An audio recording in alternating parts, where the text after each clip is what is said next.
we have two distinguished guests today with us to discuss a very important issue. We know that this is the 80th anniversary of the war against Japan, resistance war against Japan, and the war against Nazi fascism. Today we have Professor Odd Anna Westad. He's now a professor of history at the Yale University. Before that, he was a history professor at the London School of Economics, and then he also St. Lee Foundation professor on U.S.-Asian relations at Harvard University. He's a leading expert in international global history, especially in the history of Cold War. And also we have Dr. Andrei Koltonov here with us. He's a founding executive director and a founding academic director at the Russian International Affairs Council, which is a leading think tank based in Moscow. He also serves on board of numerous Russia and the international foreign policy organizations. He is a history and he holds a PhD in history and specializes in contemporary and international relations and Russian foreign policy. Welcome, my friends. And now here I want to raise the issue is that this obviously there is a different conceptions or understandings about World War II. In China, in most Asian countries, we think that the war started in 1971 when Japan invaded Manchuria or northeastern China. But we know that in Europe, the war started in 1939 when Nazi launched that attack on Poland. So from this point of view, I want to hear from my friend Arne. How do you understand this? Why in China we're so much emphasized about the war actually started in 1971 instead of 1939? In my view, Jing, because it's correct. I mean, I think that's entirely true. I think the war started in Eastern Asia before it started in Europe. And I think Japan's aggression against China, first and foremost in Dongbei in the northeast, but then gradually, as you know, on a broader scale, was the start of the Second World War. I think it is really as simple as that. And on the larger issue overall, I think both China's, I mean, at that point, of course, it was the Kuomintang government in China, and the Soviet Union's efforts in defeating the alliance between Germany and Japan were of major significance. I think sometimes we don't get the historical picture of this right. And I think particularly now, given the relationship between the countries, it's important to look back at that history. For two reasons, in my view. Let me be plain about this. One is to show that countries of widely different orientations, widely different ideologies, widely different interests, could actually cooperate against big dangers that came from the outside, and do so successfully, right? I mean, that's, to me, the biggest lesson of the Second World War. But the other lesson is, of course, that aggression in the end doesn't pay. I mean, if you invade someone else's country, you try to take it over or take bits of it over, parts of it over, as Japan did in Dongbei, in China's northeast, then at the end there is a reckoning. And that's the other big lesson, I think, of the Second World War. But I agree with you totally that the contributions of the Chinese and of the Soviets to the defeat of Nazi Germany and Japan are often underestimated, not just in the West, but in their own countries as well, to some extent. Yep. Yeah, we know that how we remember history will have a very important role how we do our business nowadays and look into the future. That's why we have to remember history in the correct way, and although we're from different perspectives. I want to hear from Andrei that is indeed, we know that the Soviets and Chinese, in my view, made a very substantial contribution to the World War II, and which is, again, undervalued or sometimes even distorted. And President Putin said today, he said in his speech at the Shanghai cooperative organization, he said Soviet Union made a great contribution. Also, also did China. He especially mentioned that the resistance against Japan, the resistance against Japan, that actually played a role in holding Japan back from invading Soviet Union in 1941-42. This is the point I want to hear from you. How do you think about this kind of role and the contribution made by former Soviet Union or Soviet Union and China? Well, let me start with one footnote. If we are talking about the Japanese military pressure against China, it started much earlier than 1930s. Basically, already in the late 19th century, Japan had very clear imperialist plans regarding China. And we can recall the first Japan-China War of late 19th century. We can talk about the Japanese annexation of Korea after the Russo-Japanese War of 1904-05. And of course, these were the chains, the links in the same chain. The big prize was China rather than any other country. But if we take specifically the situation on the eve of the Second World War, of course, Japan had to make a very important choice between the northern dimension, which would imply war against the Soviet Union in 1941 or 1942, or the southern dimension to go after the United States and to explore opportunities in Indochina. And of course, the Chinese resistance, the Chinese fight against the Japanese aggression was one of the major factors that persuaded Japan that they should look at opportunities in the Pacific rather than at opportunities in the Eurasian continent. So that was a very important contribution to the Soviet fights against the Nazi Germany, because in the end of 1949, the Soviet Union was able to remove some of its troops stationed at the former Soviet-China border, and in 1941 it was already the border between the Soviet Union and Manchukuo, and to move these troops to the Western theater, and they participated in the fight around Moscow, and that was one of the reasons why Germans were defeated in the end of 1941. Let me also make one more comment on China. I think we should not forget that China had a very specific domestic situation in 1930s and in 1940s, because China itself was divided.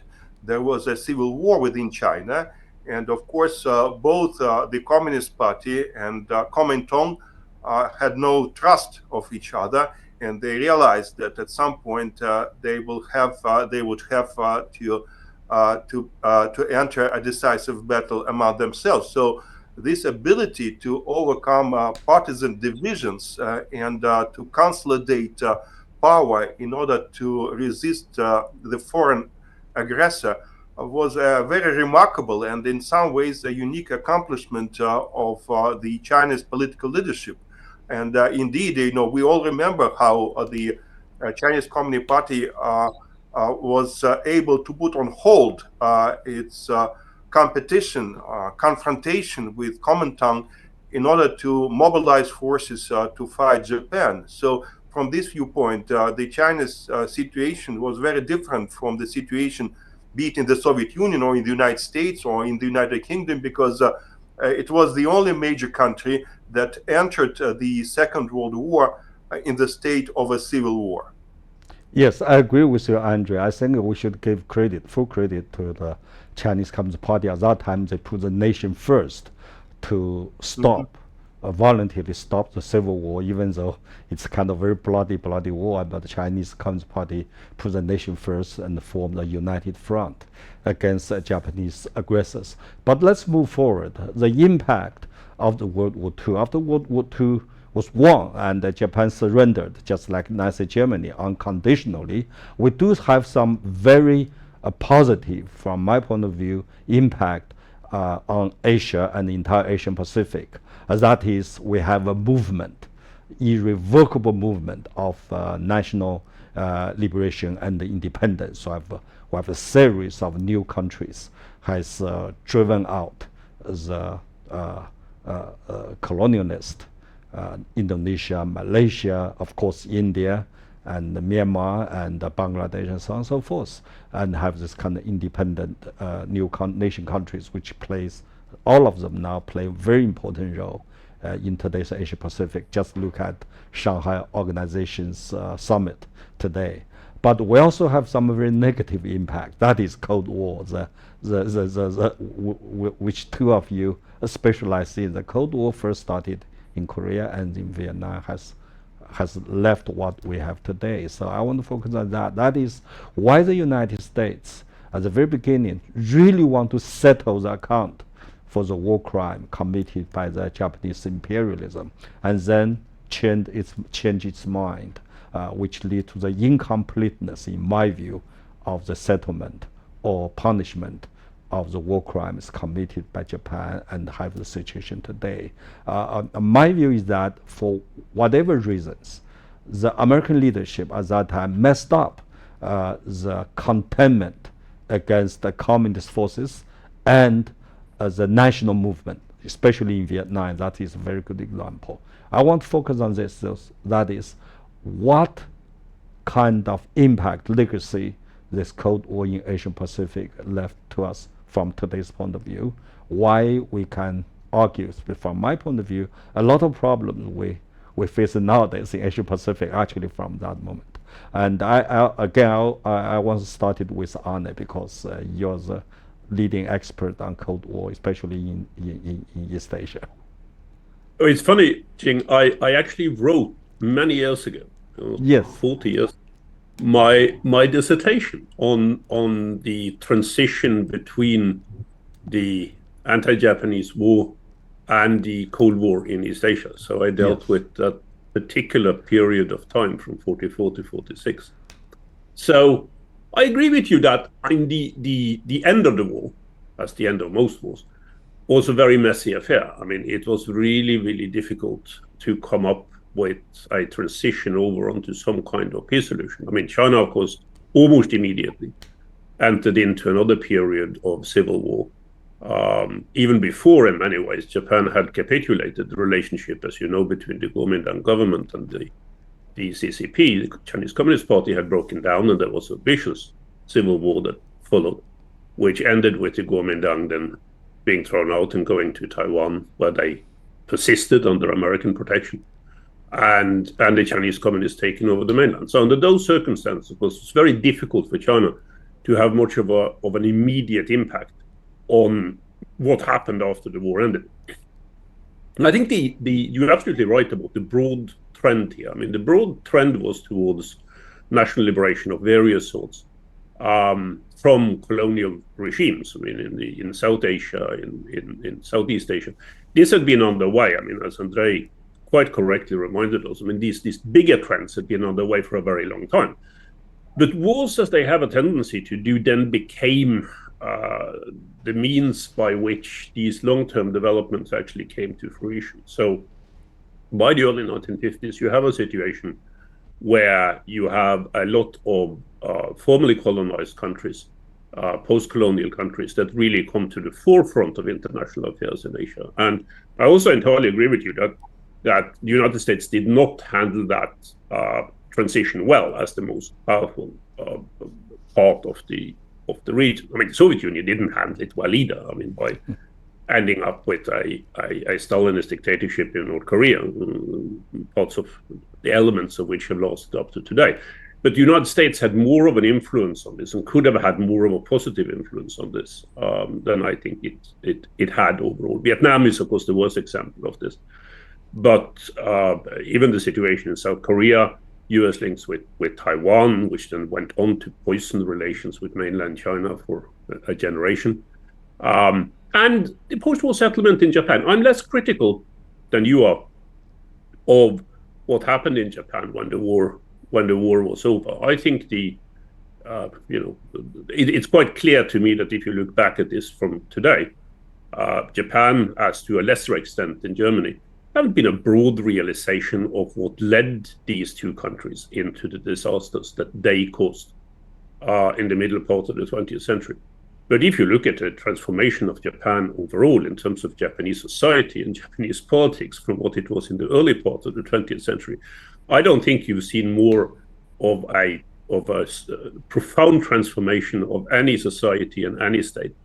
There is an undercurrent in Japan still of revanchism and militarism, but it's been an undercurrent. Japan overall has been a very peaceful society. Its overall international orientation has been very different from what it was earlier on. So I agree that, we need to be able to keep focus on what caused the Second World War, or I'm actually these days more preoccupied with what caused the First World War, because I see more similarities today in global affairs between the start of the First World War than I do with the Second, or indeed the Cold War, which I'll talk about in a second.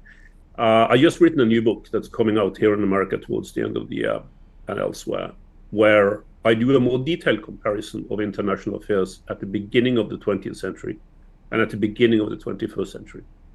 And some of it is pretty scary stuff. There are similarities there that should wake all of us up to the challenges of the multipolar world that we, in my view, have now fully entered into. But just one comment on the Cold War, Jing, and then I'll hand over to Andre. I think the Cold War became a global system, oriented mainly around the conflicts between the United States and the Soviet Union, but with many other areas connected into it, such as China. As I've written before, most of it was a world that was far less successful, far less forward-looking than what one would have hoped for after the end of the Second World War. I think in many ways, significant parts of the Cold War was a tragedy. But it was one that one should also understand, of course, in terms of these political developments. It was very difficult, even from an American perspective, as the most powerful country, to come to grips with how quickly things changed after the Second World War.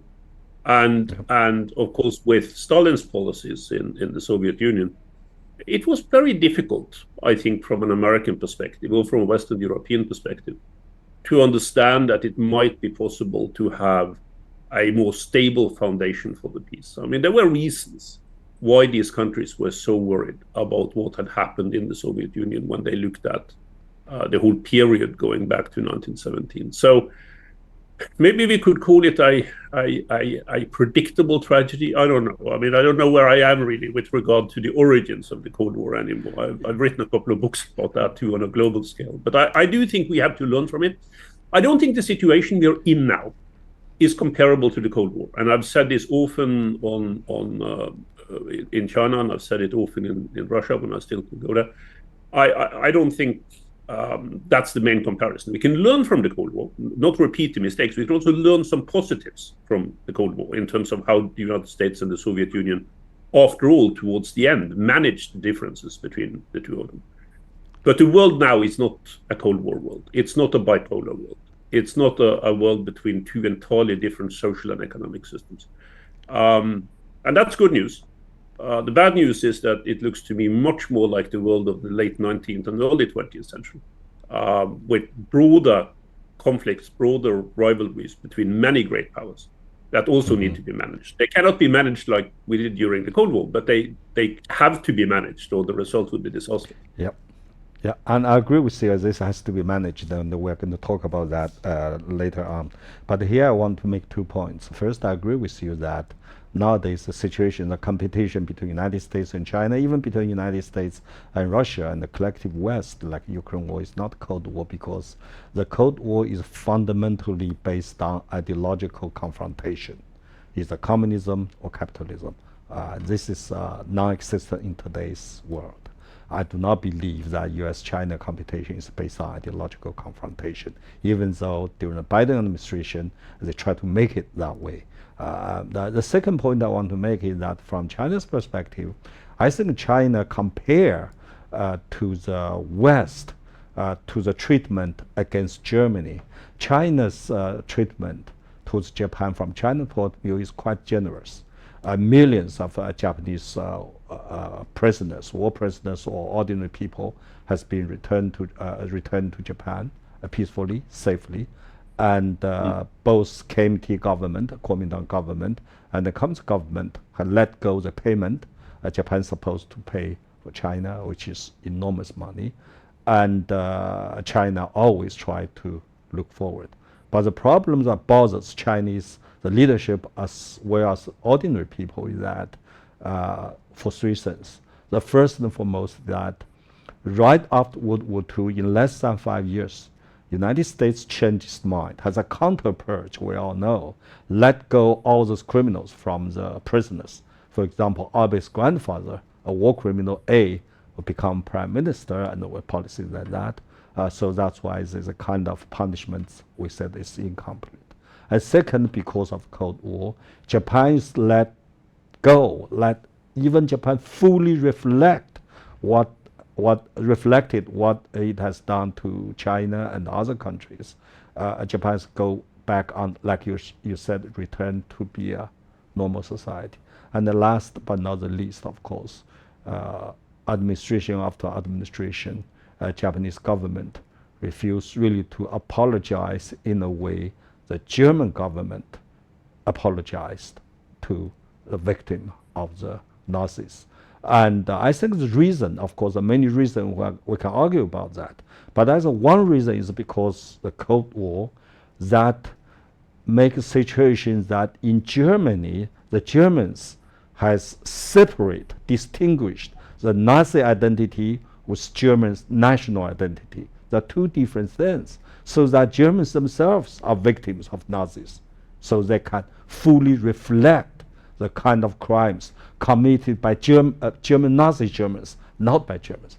But in Japan, this kind of distinguishment, in other words, the Japanese as a nation never really gorge out the Japanese imperialist Nazism from Japan's national identity. I think that's a problem. So therefore, I've been in Japan many times, and I talk to my Japanese friends. It is really difficult for them to condemn the so-called the great-grandfathers or ancestors, as they argue this is against their culture. But to other victims, to the victims of the Japanese imperialism, this is very difficult. It's hard to be accept this kind of explanation.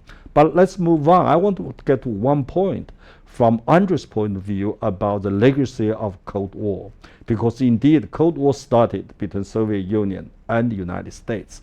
But in Asia, Cold War is never cold. It's hard wars. The Korean War and the Vietnam War are the broadest, most brutal wars after World War II, and has enormous negative impact to today's world. Even today, the Koreans are still divided. Vietnam still struggling and from this war, the wounds and so on and so forth. So Andrew, how do you think about that? Because after the establishment of People's Republic of China, the Communist Party did have a policy to lean towards one side, that is fully lean towards the Soviet Union. As Anna said in his book, right, this has an enormous impact, because when two major communist countries decided to come together, that must have some impact to a situation where they, of course, the split in 1958, but it's another story. So what's your take about this legacy of Cold War from Soviet Union or Russia's point of view? Well, first of all, I'd like to mention that by the end of the Second World War, the victorious powers had a general consensus on how they should treat Japan after they defeat Japan in the Pacific and in Asia. And this consensus was reflected in the so-called Potsdam Declaration, which was signed by the United States, the United Kingdom, and China in the end of July of 1945. And then later on, it was also signed by the Soviet Union. And essentially, the perception was that Japan would get the same treatment as Germany got after it was defeated in Europe. However, of course, in reality, Japan got a slightly different treatment, which was, let me say, more generous than what Germany got. Japan has never been divided into separate spheres of occupation. Tokyo was not partitioned. Even the Meiji Constitution was in operation at least till 1947, and the whole civilian administration of the Imperial Japan was in place. It was not replaced by a new administration, and arguably that happened because the Japanese political transition was managed exclusively by the United States. Not by China, not by the Soviet Union, not even by the United Kingdom, but essentially by the US occupation forces headed by General Douglas MacArthur. And I think that was one of the reasons why Japan has never got this fundamental transformation that was characteristic of Germany. And of course, we should also add that Japan was the only country which was exposed to a nuclear attack, and that also contributed to this sense of victimization. We are victims, we suffered, and we deserve recognition and some kind of understanding.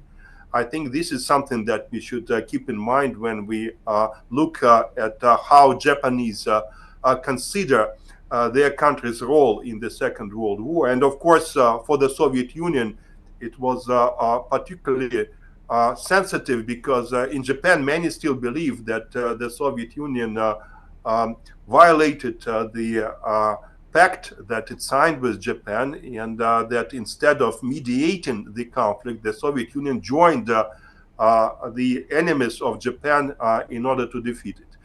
But let me also say that I think the basic difference between Europe and Asia in terms of the Cold War was that in Asia, the Cold War never ended.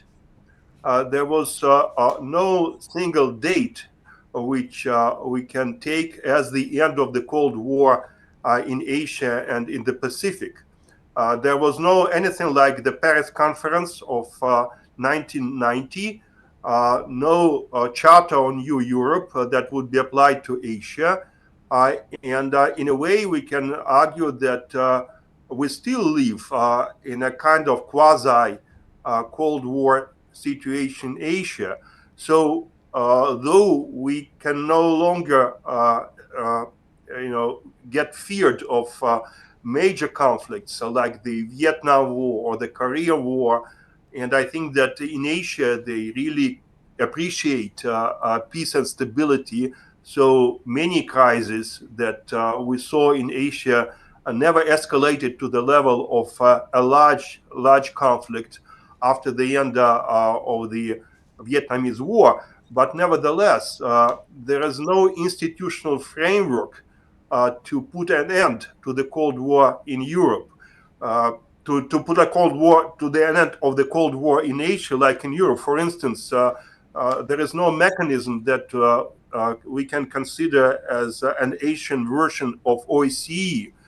There has never been any arms control mechanisms in Asia like we had them in Europe. So for many years, we thought that Asia was behind Europe, and Asia had to catch up with Europe in terms of overcoming its institutional deficit and putting together pan-Asian security and cooperation bodies and organizations. However, today, this assumption is put under question because we had all these institutional frameworks in Europe, and that didn't prevent a new major conflict in Europe from erupting. So it's an open question whether Europe can still be regarded as an example that Asia should follow. Maybe it's the other way around. Maybe in Europe, we should now learn some lessons from Asia, which managed to avoid major conflicts, at least in the 21st century, and hopefully this situation will remain in future. So I think that the old logic, the old narrative about how we compare the two continents does not hold water any longer, and we have to revise and to review this narrative from the very beginning. Yes, I agree with you that, Andrei, that at the very beginning it looks like the peace will be perpetual in Europe, especially after the disintegration of Soviet Union. But Now we look at it, it becomes another .0 for a bigger war. World War III, and given the situation over there, it's really worrisome. But having said that, if we come back to Asia Pacific, we do have some tensions or flashpoint as a legacy of Cold War, just like Anna mentioned. Taiwan, for example, and the Korea Island, the Japanese call the Frozen Islands. We have Diaoyu or Senkaku Airlines issues between China and Japan. We also have some issues between Japan and the Koreans, and of course South China Sea. So I want to talk about, given the situation right now, we have United States getting involved, of course, and Japan also want to put a finger in, and China, Russia, and so on and so forth. How are we going to solve these issues, tensions? I've spent a few minutes on this because these are the real issues that has a potential to spark confrontations, not necessarily between China and other Asian countries, but eventually between China and the United States. So that's again, let's go from Anna, because I know you have done a lot of research on those areas. Well, so have you, and so has Andrei. So I'll be very interested in hearing from all three on this.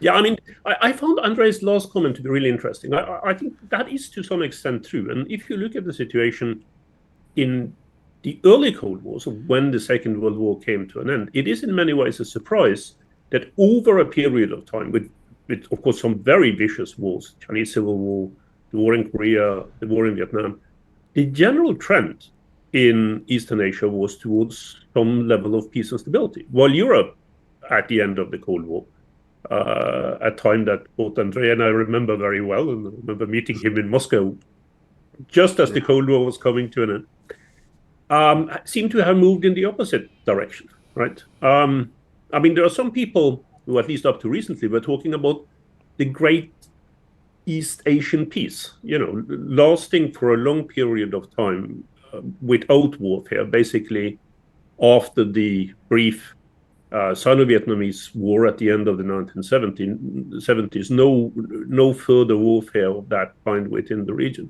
And I think for future historians, that's something that they will wonder about. I mean, given the amount of resentment that you referred to, Jing, for historical reasons that exist within the region, not just between China and Japan, but between a number of different countries, right? Overlapping claims, territorial claims that are there. Very heartfelt statements about the need for repentance and the need for apology. This is usually the kind of stuff that leads to an intensification of conflict. But in East Asia, up to very recently, that has not been the case. And I think there is something to build on there in terms of the stability of the new period that we're entering into. It's going to be very difficult. I mean, this is a situation, as I said before, that reminds me very much of Europe, which then was the center of the world, just like Eastern Asia now, in my view, is the center of the world, back in the late 19th and early 20th century. And we know how it ended there. It ended in cataclysmic war in 1914. And that's what we need to avoid. So in my view, there are three things that are needed. I mean, if you look at what we call Asia Pacific in general, I mean, the first one is, of course, that we need to have the major powers, and first and foremost in that area, the United States and China, to be able to consult with each other more, to have meaningful arms control negotiations, which we don't have, or at least talks. They will never see eye to eye on everything, but I think it is important to have a situation in which China's rise, which has been tremendous over the past generation and a half, and as you know, Jing, I've followed that very closely. China's rise can be recognized as a major power within that region. I mean, that's both up to the United States and up to China, and up to other countries within the region itself. So that's the first point. I mean, I think the second point has to do with China's relationship with its neighbors. And Jing, you and I have over many years spent a lot of time discussing this. I mean, what China needs, in a broader sense, are more friends within its region. It needs to stabilize relations with its neighbors. Not just with Russia, where it has successfully stabilized relationship, but of course that relationship we don't know, how long it's going to last in the form that it has now. but with Japan, with South Korea, with Southeast Asia, stabilization of the relationship across the Taiwan Strait. I mean, the more we keep pushing on those kinds of issues as areas of conflict in the new global situation that we have now, the more likely it is that there will actually be a conflict, and that conflict could be disastrous. And then thirdly, and this is mainly directed to the United States, the ideas of trying to uproot the global economic order, I think, which the current administration here is engaged in the kind of setting that we have now of global political and strategic tensions, is almost certainly a mistake. I mean, it is a mistake that will rebound very badly on the United States itself, but it would also contribute to the heightening of tension.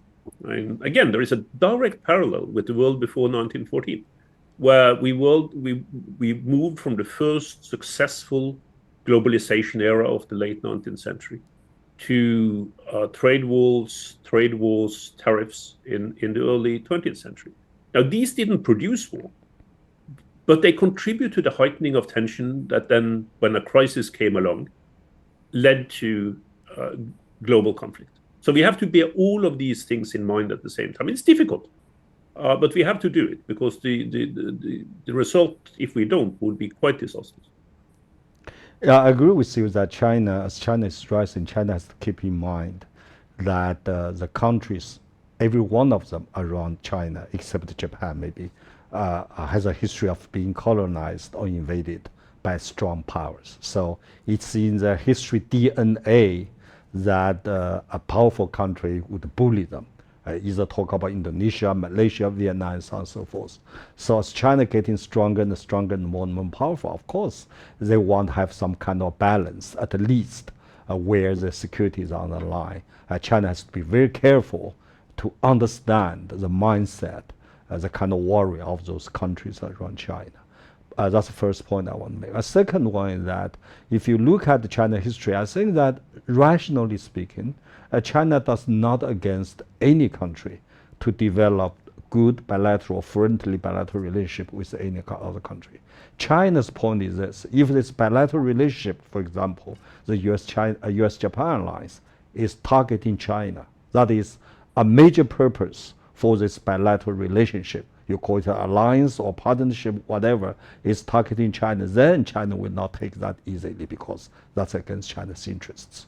In other words, if you look at Zhou Enlai's period, China has a pretty good relationship with Japan. At that time, Japan is also friendly with China. It is after, I think after 2008, especially after the Koizumi administration and then Abe came to power, there is a very obvious tendency that the US-Japan alliance has been used against China, put China. That's why the bilateral relationship between China and Japan. On the South China Sea issue, also we talk about, I think that China is trying to put forward a kind of multilateral agreement, the code of conduct, so that the countries involved in this territory dispute in South China Sea can settle peacefully.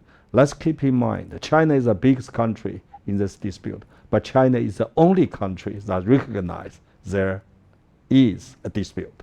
All the others, they deny the dispute. And Deng Xiaoping said, let's shelve the dispute and try to join the development. It's a freedom of navigation by United States, in my view, that makes the situation more complicated. I think United States and China have to sit down to talk about those, how to make sure this kind of peace and stability can be maintained in that area, because both countries has enormous stake on peace and stability in the region. But finally, let me finish my point before I get into Andrew's more important issue here, is that the fact is, I cannot help to mention this. After Soviet Union's disintegrated, we have many crises in this world. We have, for example, the Soviet crisis, the Kosovo crisis, the Libya crisis, the Ukraine crisis, Syria crisis, and so on and so forth. We also have crisis on North Korea's nuclear weapon program. We have crisis over Diaoyu or Senkaku Islands. We have crisis across Taiwan Strait. We have some tensions crisis in South China Sea.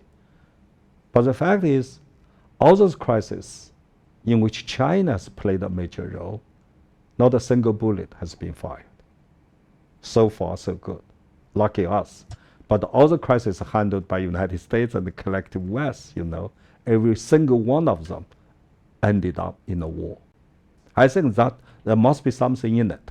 And so that's why whenever I talk with my colleagues in Europe or in the United States, I say you have to look at the fact that is you guys, Americans, when you handle a crisis, more likely than not, violence is going to take place.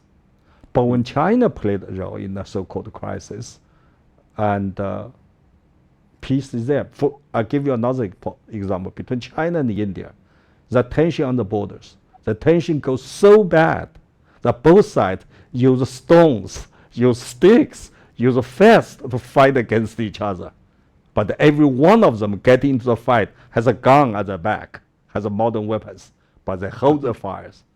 You can see the resolve and determination not get into a fight is so strong, which is marvelous in my view. So I just put this fact on the table for further discussion if you're interested in. So why we have such totally different result or phenomena in handling this crisis. Now go to Andre here.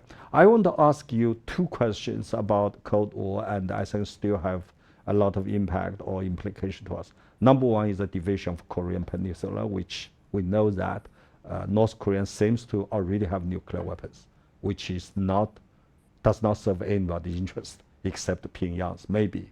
That's I want to hear from you that what kind of role Russia can play by solving that. The secondly, of course, is that given the obvious, the backward effort by President Donald Trump trying to get Russia, and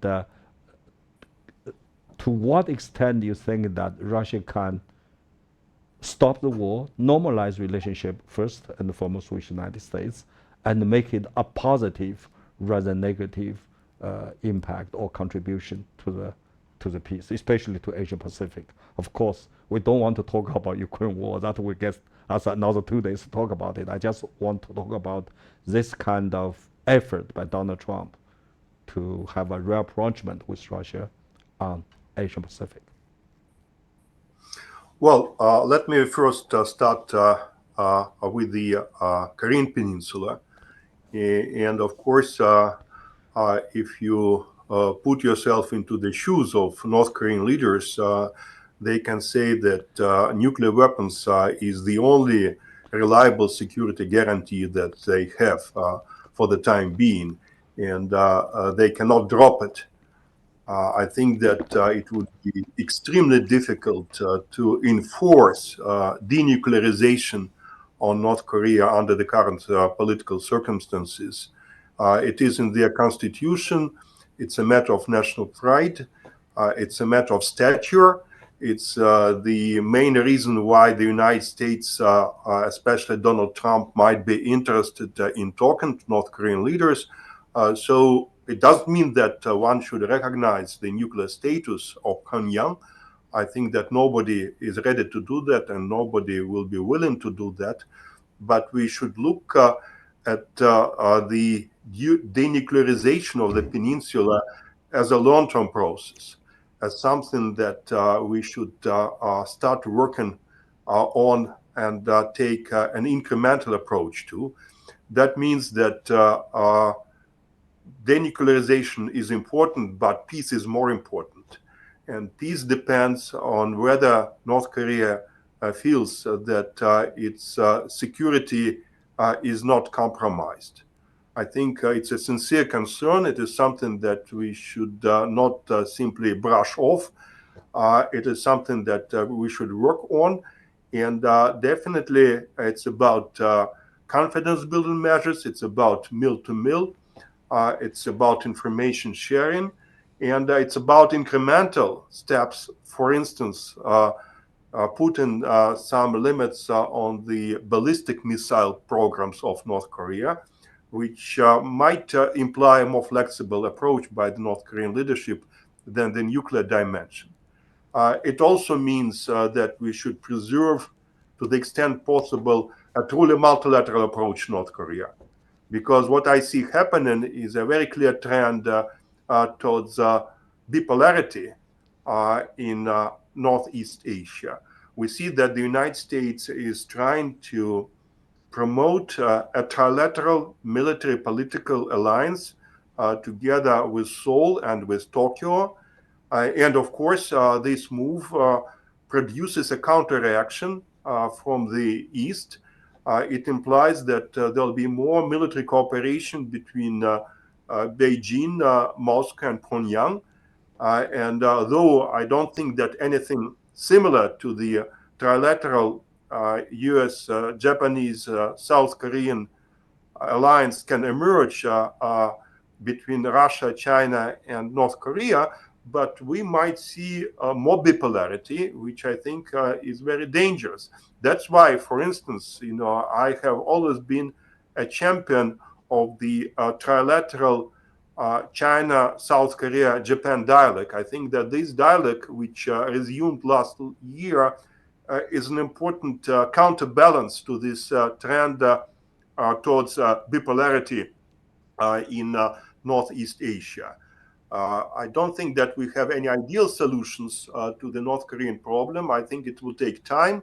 It'll take a lot of commitment and stamina. I don't think that we can get to the six-party talks. Unfortunately, I think it's not realistic to expect such a format to re-emerge from its grave. But nevertheless, multilateralism is the only appropriate solution to the problem that we have. And this is something that we should rely on.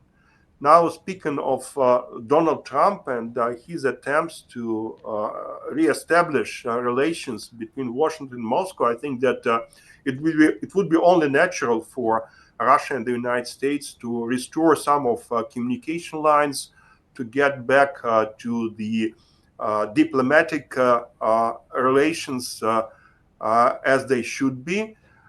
Maybe even to work on some joint regional issues, including Middle East, maybe some consultations on other regional problems. But definitely, we cannot expect any radical changes in the US-Russian relations. The anti-Russian consensus in the United States remains strong and resilient. Russia and the United States compete with each other in many important global markets like hydrocarbons or arms or even food stock. Definitely, Trump is not particularly interested in bilateral arms control with Moscow. It was under Donald Trump when the United States decided to walk out of the INF treaty.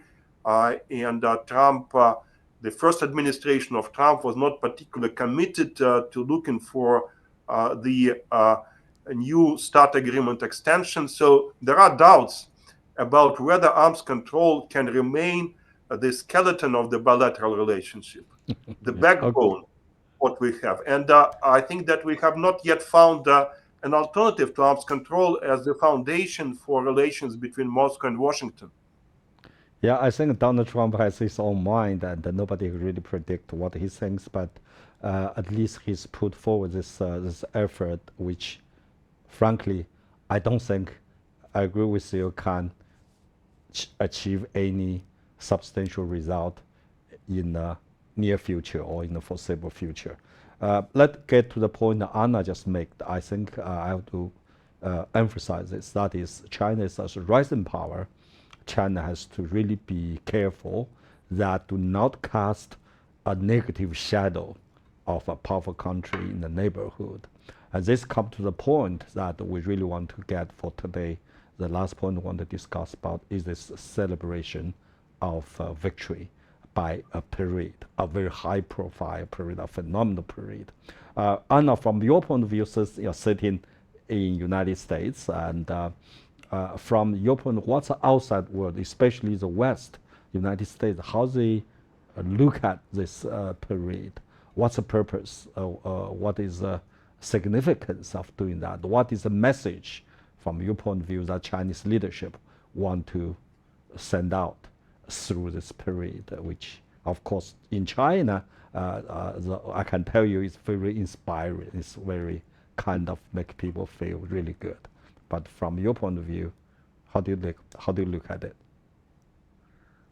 Well, Jing, it's a message of China's power, first and foremost, and who it wants to connect with, as Andreas said, in the international community overall. And now we are sort of in this very, very good conversation that we had, coming to the points where I think we probably disagree more. I mean, I think the problem here from a American and a European perspective, and I'm in a way here represent both because I'm a European who works in the United States, is the circumstances under which it happens. So, the welcoming of President Putin while he is waging a war of aggression against Ukraine, the incorporation of the relationship both from Russia and China with North Korea. I mean, I think about 90% of what Andreas said about approaches to North Korea, I would generally agree with. But that doesn't help very much, frankly, when Russia has North Korean troops fighting for it against Ukraine. I mean, imagine the kind of impression that leaves, especially in Europe, but also in the United States. So we mustn't kid ourselves here in terms of thinking that, the kind of setting up. I mean, China has every reason to mark its victory over Japan in the Second World War, and the world's victory against Nazism and fascism and Japanese militarism. I see good reasons for that.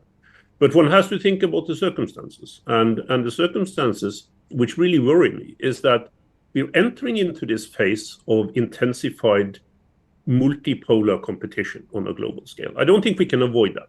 Right? I don't think we can do anything about it. We can abate it. We can try, as the three of us have done now almost over a lifetime, to reduce these tensions that are there between the major powers. But we cannot do away with it. And in that kind of circumstance, the first thing, and this is again lessons from history, that we have to try to deal with are ongoing wars. Because they can so easily, under other circumstances, when things get more difficult for other reasons among great powers, be the ones that lead to great power war, which is what we really have to focus on avoiding. So this, I think, is the framework. I mean, I think China has come to a position of great power, and it's come to that through, as you know, Jing, through the immense ability of the past two generations of Chinese in government, but maybe, in my view, first and foremost outside of government, in the private sector, in the companies, to succeed, right? To move ahead. But with that power comes a great deal of responsibility. And I think, remember, not long ago, we were at a conference together where we talked about how, with great power comes great responsibility. And that's also true now for China.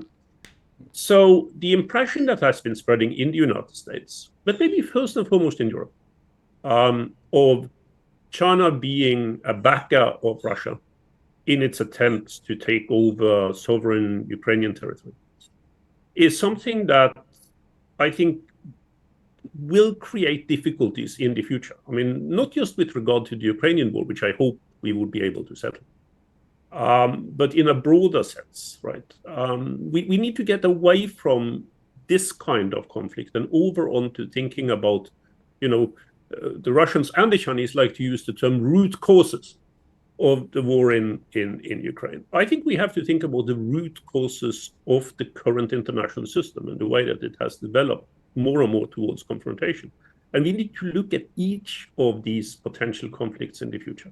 Now, if the getting together of a great number of world leaders in Beijing on this occasion could be a step in that direction, I would certainly welcome it.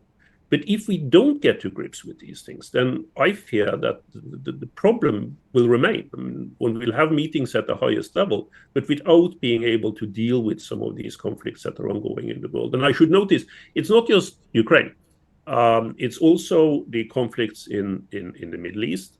It's conflicts that are possible in terms of the relationship across the Taiwan Straits. I fully agree with what you said, Jing, about the need to stabilize that situation. And so more symmetry, more meetings of this kind, but only if they can lead to a result that does not just reduce tension overall, but also lead to practical solutions to ongoing wars.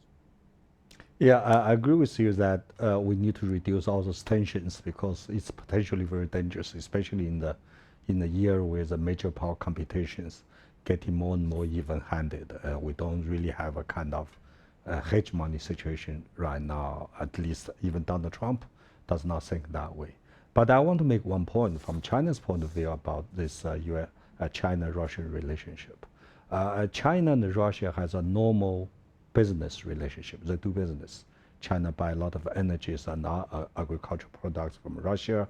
Russia also buy a lot of civilian manufactured goods from China. But so far, China has not provided Russia with a single bullet, and not any military materials. If you compare with United States and Europe, they are the ones provided all the weapons to Ukraine. As you know, go to Europe and the United States for conference, lecture and discussions like last time. I heard earful that China is an enabler, which I frankly, personally, I found it hard to accept. And also another issue, talk about the Middle East. What really bothers me and bothers a lot of people like me is a double standard on Ukraine, the Middle East. I don't want to get into that because the kind of genocide in Gaza is horrible. But at least compared to what Israel did in Palestinians in Gaza, Russia's behavior in Ukraine is much more civilized in that way. But I do not want to give any positive. I don't want to give any positive remarks on war. I'm against war. I think war is wrong. And I just want to say this kind of double standard does not serve anybody's interest. It has a great disservice for that. But having said that, of course, we can talk about that later because I'm going to have a session to discuss specifically about Ukraine issue. I hope at that time we can invite both of you back for a session on that down the road. But now I want to hear Andrew's point of view. We know that Russia has a very phenomenal, high-profile parade on Victory Day, which Xi Jinping went there together with Putin.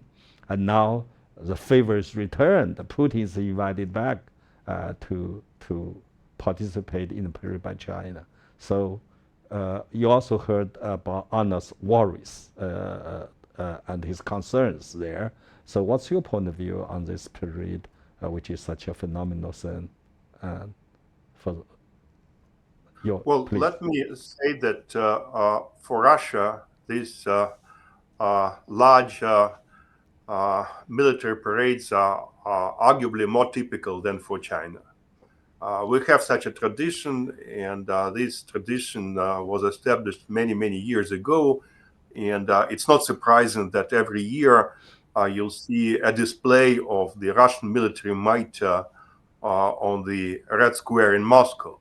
But correct me if I'm wrong, I think that for China it is less usual.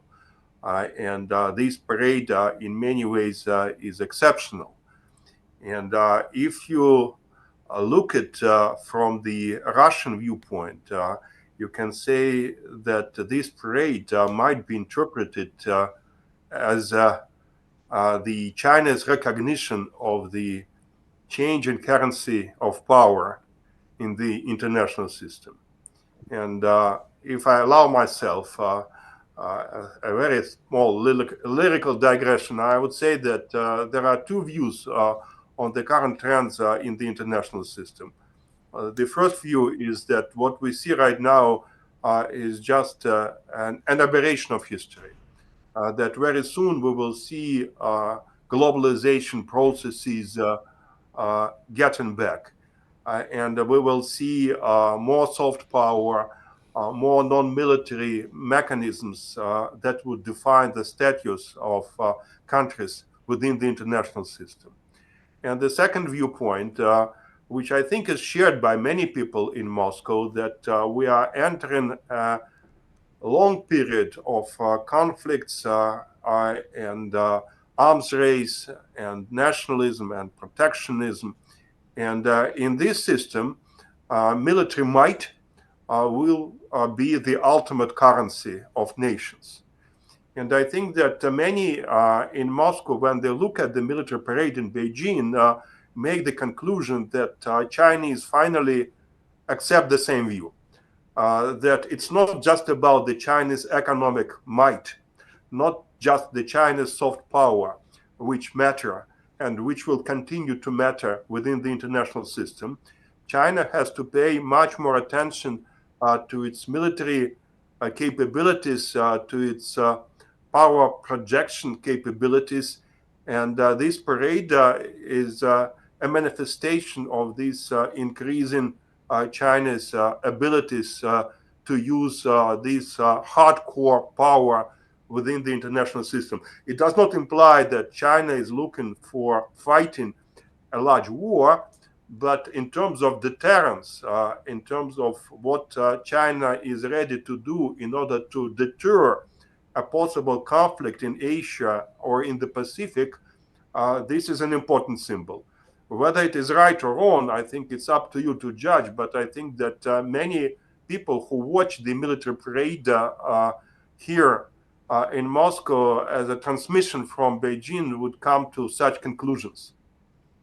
Yes, and I do agree with you. This parade, first and foremost, is a show of power and capability. I remember in 1984 when Deng Xiaoping also had the parade at that time. The media from United States and the West is this. I still remember the Chinese soldiers, the PLA soldiers, are high-spirited, as high as possible.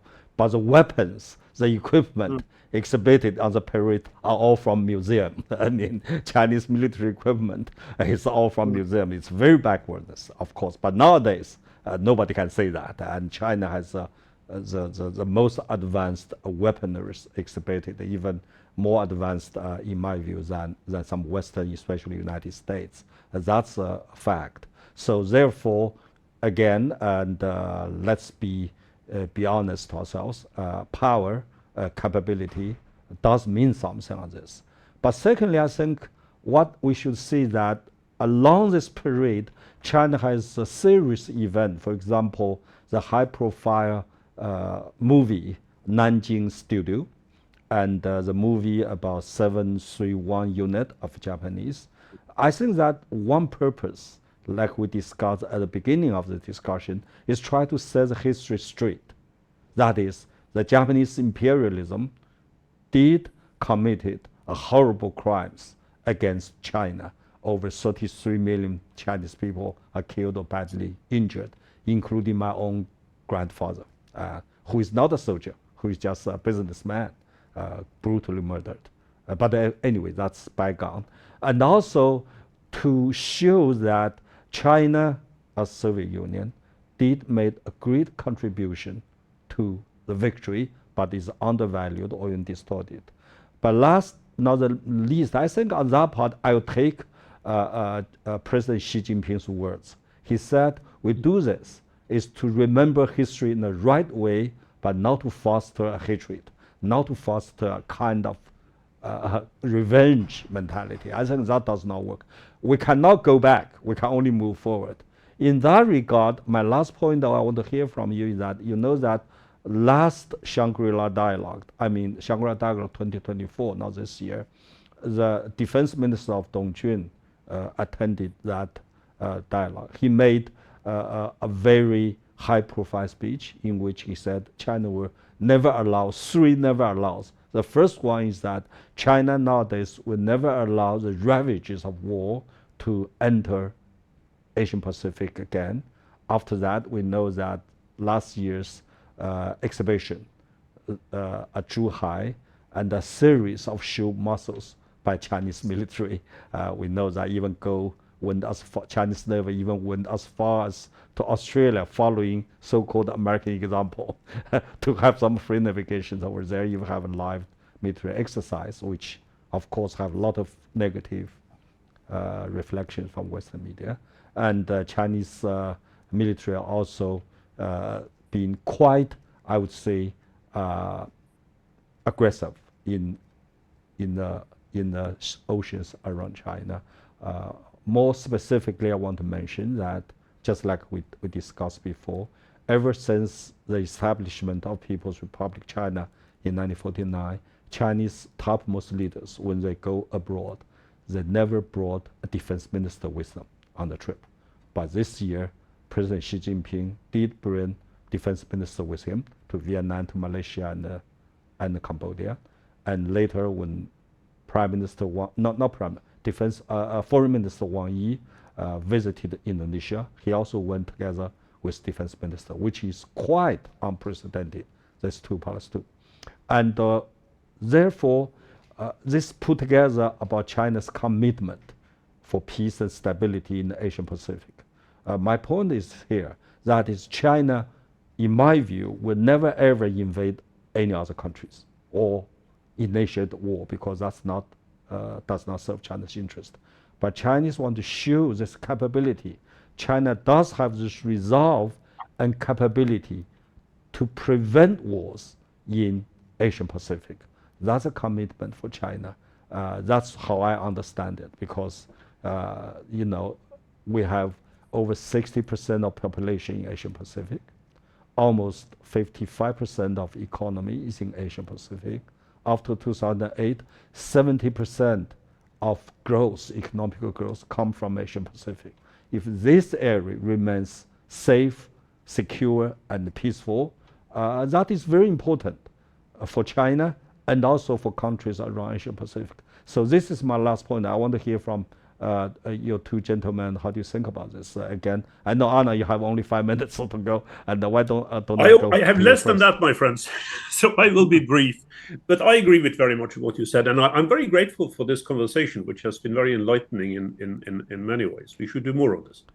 Now, I think the challenge here is that the broad constellations of power on a global scale are shifting. I mean, they have been shifting, in my view, for quite some time. You don't have to be a dyed-in-the-wool Marxist to believe that when the basic elements of economic and social conditions change, then the relationship between states will change alongside with them. And I believe that to be true. I think we are seeing that now. The question is, as you yourself said, Jim, is what will this lead to? I mean, it's clear that China's military power will increase. I think both absolutely and possibly also relatively. I mean, certainly with regard to the Eastern Asia region. So what we need to do is to make sure that China then can cooperate with other countries around it, with Japan maybe first and foremost. I always remember Deng Xiaoping saying that China cannot rise against Japan, it can only rise with Japan. And I think he was absolutely right about that. But also ultimately, of course, the relationship to the United States that we talked about just a minute ago. What I worry about is this, that if China's power continues to grow like it does now, and there are more and more tensions in the international community overall, not just in Eastern Asia, but elsewhere as well, China will find it harder and harder to avoid being dragged into some of these conflicts. You yourself just commented on, Jim, how difficult this is in China's relationship with Russia over the war in Ukraine. And I agree with you on that. It's not been easy for China to handle. Of course, with increasing power comes not only increasing responsibility, but also, you know, increasing ability to act on certain issues that are close to one's heart, such as what most people in mainland China would say is national reunification with Taiwan. And I think it's very important in pursuing that it's done in a way that doesn't lead to more conflict. And this is the reason why I've been comparing, not piece for piece, it's not an absolute comparison, as both of you will know, but in general terms, with the situation prior to the First World War, where you had this dramatic increase in the power of Imperial Germany and of the United States, in a situation that was very different from what had been the case before. And it's then very tempting to think that you can resolve some of these issues as a rising power by the use of military means. And I think that's the challenge. I mean, China has a great tradition, as both of you have pointed out, in building on forms of peaceful resolution of these kinds of conflicts. And I think that is what is needed now as well. What China mustn't do is what Imperial Germany did prior to World War I, which was to get itself involved very deeply with a neighboring empire, Austria in that case, that had conflicts with almost all of its neighbors, right? And in the end helped drag Germany into a global conflict. I think these are the kinds of lessons of history that we have to think about. So hopefully when we come back to the three of us conversing, which I hope will be soon, we can deal with some of those broader issues. I apologize that I have to go, but this has been very interesting and very helpful. Thank you, Arne. Thank you very much. And your point well taken. I think indeed it's China's responsibility and commitment to get along with countries around China first and foremost. If you look at countries around China, it's Russia, Japan, Southeast Asia, and India. And we know that all the three leaders, Modi, Putin, and Xi Jinping, are now in Tianjin. That's a very good sign. But at the end of it, I want to give last words to Andre about China's role and what kind of role China can play and China's responsibility for maintaining peace and stability. I will listen to this in the tape because I got to go, but it was wonderful. Okay, thank you. Thank you. Take care. Okay, Andre, I have to hear from you, from your point of view, from Russian point of view. What do you think is China's commitment and responsibility as a major power for peace and stability in the region, and of course for the world at large? I think that we will all agree with you that stability in Asia, and especially in East Asia and in the Pacific, is critical for the global stability and global security. Unless we have East Asia safe and prosperous, it is very difficult to fix other regions as well. And I think the big question that we have right now is whether this security can be built from inside the Asian continent or should be brought to this continent from the outside. If we assume that it should be built from inside, then the Chinese perspective becomes of critical importance. It's the Global Security Initiative promoted by Xi Jinping. It's the trilateral contacts between China, India, and Russia. It's about confidence building. It's about managing a regional crisis and also assisting development projects, One Belt and One Road. And here we come. We built security in Asia from the inside. However, if you look at the Western position, specifically if you look at the US position, the position is that security in Asia should be built only from the outside because China is simply too strong, too powerful to be balanced by any combination of other Asian or Eurasian nations. That's why Asia has to remain divided. India has to remain an adversary of China. That's why China-Russia relations remain a challenge to Asia's security. And then only with external powers like the United States, but also with maybe with the NATO alliance, maybe the European Union, a kind of stable balance of powers can be established in Asia. Of course, if you look at the Russian position, we would prefer to see this security system growing in a natural way from the inside rather than from the outside. But I can understand the US position because, of course, if you live on the global island like the United States, the only way to preserve the global hegemony is by keeping Eurasia divided into pieces. That's why it's an important issue for all of us. It's an important issue for China, for Asia, for Russia. It's an important issue for India. But I don't think that security can be imposed on the Asian continent. I don't think that Asian nations are ready to accept this outside domination for too long. Maybe for some time they can live with that. Maybe for some time they can balance the US influence and the China influence. But it's not a very stable arrangement. I don't think that it will work out in a long-term perspective. Yeah, I agree with you, Andre. The security cannot be imposed, cannot be guaranteed by any foreign forces. It has to be self-built and self-maintained. In that regard, I think that we really The point here about the period is that, number one, we have to remember history in the rightful way, because that anchors our behavior today, and that also anchors our way forward into the future. The second point is that right now we have four major powers or global powers: China, Russia, India, and United States.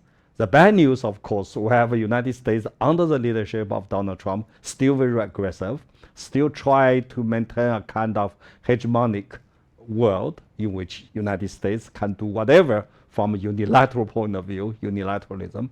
But the other three, they are all engaged institutionally in Shanghai Organization and BRICS. They all want to cooperation and peace, and they are kind of change. The three powers, major powers, China, Russia, and India, all of them belong to so-called global south. None of them in the so-called Atlantic anymore. So their relations is centered or focused on peace and stability and cooperation. I think that's a major change. If you look at after industrialization, the focus of major power relations is a conflict and war. That's why for World War I, World War II, and Cold War. Now, at least those three powers coming together just in Tianjin, they don't want any war. That's very hopeful. And the last but not the least, the show of power of China, in my view, is for peace, not for war. Just like China said, will never allow ravage of war get into Asian Pacific. China has a resolve and the capability to maintain peace, not to launch war against anybody else. That's where my hope is, and that's where my belief really is. And thank you very much, Andre. And also thank you to Arne, who has left. Let's stay in touch. I hope to see you again. Thank you. Okay. Thank you. Thank you. Take care. Okay. Take care. Bye-bye. Mm-hmm. Okay, thank you, audience, for being with us, and we'd like to hear from you. And you can send your comments or whatever to 官网 to us. Thank you.